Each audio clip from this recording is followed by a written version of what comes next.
ទីហ៊ានកំពុងវឹកហាត់នៅលើវាប្រាប់មួយផ្លែតមានបាល់ភ្លើងធ្លាក់ចុះពីមេឃរកកន្លែងកំចាត់ខ្លួនពេលផ្សែងចេញអស់រូបយន្តពណ៌លឿងធំមួយបានលេចមុខនៅចំពោះមុខពួកគេវាគឺ Bumblebee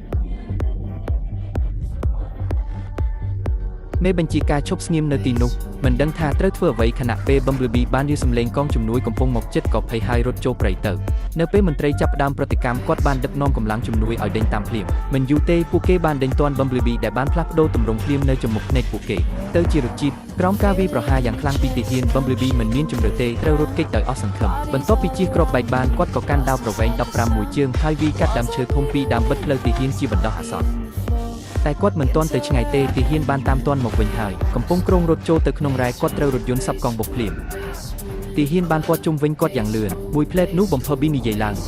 សូមបង្កោះនេះជាការយកច្រឡំទាហានគឺភ្ញាក់ផ្អើលពួកគេមិនបានរំពឹងថាម៉ាស៊ីនធំហេមៀនេះនឹងនិយាយទេ Bumblebee ពន្យល់ថាគាត់មិនចង់ធ្វើឲ្យឈឺចាប់